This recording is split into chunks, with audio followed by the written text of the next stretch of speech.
Okay, so we are providing this retake on the initial video that I had sent based on the request for a recording, and I'm not quite certain how to do that on PowerPoint, so hopefully this will suffice. This is PowerPoint with the better handwriting because of my dyspraxia on the whiteboard didn't quite work out. And know that this was originally intended for the media committee. I included the board of trustees and the staff as and where relevant. Um, Again, trying to identify issues, problems, and suggested solutions. So in the first slide of 6 relating to this is two-way communication. I've sent a lot of communications on issues and suggested solutions, and typically have gotten no response or one that are viable. Secondly, you'll have to look at the time it takes to actually make that communication, typing up an email, and or whether the individual is going to understand versus simply trying to do the work if they're not standing in the way of doing the work, which has been the case, for instance, with Access, and we'll get to that later. But there's identifying the issue and problem there. Some suggested solutions. One would be knowing who needs to be notified about what. So, for instance, in my conversation or attempted conversation with Brother Nadim after Jummah on Friday, relating to why non-media stuff is showing up in the renovated media closet, his response was basically, had he been notified, did I come to him to use the media closet? And I was simply following direction I had provided based on, I understood from permission from the board of trustees to use that area to renovate the closet and house the stream machine. So knowing who needs to be notified about what would be helpful. In this instance, I'm including the audience that I am in the email for that purpose. I need to know who needs to be notified about what. Secondly, participation, the people actually understanding and responding. If there's no response, then there's no participation. Third, routine meetings to keep progress going and updates. And fourth, written communication, for instance, through emails and WhatsApp. And I've tried actually all four of these methods, and obviously this requires some participation and response. So communication being an issue. Secondly, let's move over to particularly as this relates to the media team and the committee. This is a volunteer committee, which is really contingent on commitment, some continuity, and availability of those volunteers. For example, this past week we had some people on vacation and out of town, which absolutely they're entitled to, but you contrast that to the mosque's needs. And so what we found is we really need about 6 members to share the workload. And obviously, again, we want to be able to include staff members. There's no reason that staff members shouldn't be on the committee. It would make sense because we're all volunteers at this point. Obviously, we also need to train staff. I've mentioned my availability on that. As a volunteer is on the weekend and evenings. No one has come back to me with their availability for me to be able to follow through with that. Some suggested solutions. Volunteer hour timekeeping. This extends not only to this particular committee, but volunteerism as a whole for the mosque. Again, for instance, if you're applying for any sort of United Way funding, they look at volunteerism and the hours of volunteers as a high metric.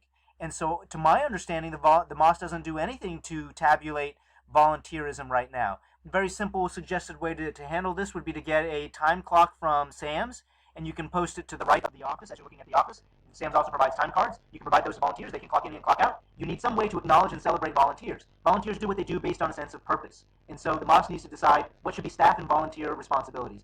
To that point 1A, having some sort of volunteer breakfast or some ways of acknowledging volunteers based on their volunteerism, them turning their time cards on a monthly basis and tabulating that makes sense. So if it's a volunteer's responsibility, accommodate the volunteer. For instance, that relates to access, for instance. Point 3, we have essentially 4 minimal live stream opportunities per week. The Kataras after Maghrib on Tuesdays and Wednesdays, as well as the Friday Khutbah and the Imam's class at noon on Sundays. So really using a tool like signupgenius.com allows, again, if you have a half dozen members, being able to sign up, spread the responsibility, have some documentation of who is handling those accountabilities and responsibilities in sharing the workload. Point 4, having active and inactive members is helpful, actually, I think, to the media team, as an example. I think people are concerned that they don't have technical expertise, and that should not be a deterrent. having active members to be able to share the workload, be trained, demonstrating that commitment, the continuity, and their availability. We want to encourage involvement and have inclusiveness versus exclusiveness because we want to benefit from that diversity and the guidance and varying strengths that volunteers can provide. Slide 3 is related to access. You've heard me allude to that. I've had previous communications on this by email, and very simply, no access means no work and no solution. You obviously discourage a volunteer. There certainly was, a Juma where that was the case, so I went ahead and on to and had Juma at Epic. See previous communications by email. If it's not up to me to make this happen, obviously I've tried to suggest some solutions, and I will wait for that to happen. And either I'll be able to be helpful based on having access, or I won't be able to have access and I can't be helpful. Location of the stream machine. This is very important because it is related to access.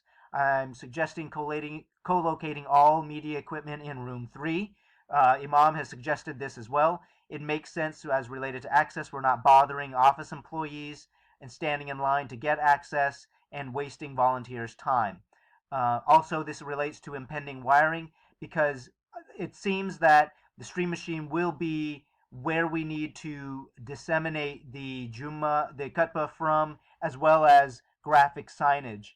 So once we know where the stream machine is going to be located, we'll then be able to plan the wiring from that location to the TVs that are existing and what we're proposing. You'll see more of that moving forward. Fifth, let's look at the long-term display plan. You'll actually see this. Let me go ahead and bring this up here. And you look on the left-hand side where we have existing TVs, on the right-hand side where we want desired TVs. This emanates from the display audit that Brother Cheyenne and I conducted the first week of July. You'll see the desired locations of TVs and the size of them, the cost estimate. So about $10,000 worth of TVs. I would estimate potentially as much as $3,000 up to $5,000 worth of wiring and timing needing to occur for that. And so I would estimate, again, by the time you have hardware in, you can't run HDMI because that's too expensive. You're going to need some sort of coaxed HDMI converters more than likely. So by the time you get all of that equipment, I would estimate ballpark about $20,000 for a budgeted proposal on this, for connections that can handle graphics and video, potentially some type of server to handle that, and the wiring for that. So this is the long-term display plan. We need a budget and fundraising for that. We looked at the display audit document. Need to install wiring per a 90-day plan, or about halfway through that. Still haven't come up with a solid plan on how we're going to move graphics and video, but more than likely it's going to be over some sort of coax with an HDMI converter. Media team goals: video and live streaming, a website that's needed as a foundation for videos. The demographic audience for that is really 20 to 40 years old. These are people who are getting into the workforce based on time commitments. They're technologically savvy. They do communicate through the internet. So doing live streaming is a good way to be able to move this audience into the facility, invite them to functions at the facility, be able to get donations from them based on the earnings that they're having. Utilizing a mobile app. Brother Omar Atta has developed a mobile app. He presented it to INT, was summarily dismissed for moving forward with that. This was with the previous board. He provides his mobile app free to mosques that he attends, including MAS. MOS uses it. You can look at their mobile app as an example. Obviously, the current board should look at this and run it up the flagpole, provide any questions, and provide any relevant approval. But it makes perfect sense. And we obviously need a mobile app that can handle live streaming as well. Text notifications, you should train staff. My understanding is there's one person who can do text notifications now. That doesn't make sense logically. Go ahead and train a staff member. I would suggest Sister April. Video production and content as a fifth goal. And finally, I'll end back on this particular slide if you'd like to look at that in more detail. I look forward to your feedback. Hopefully this has been helpful.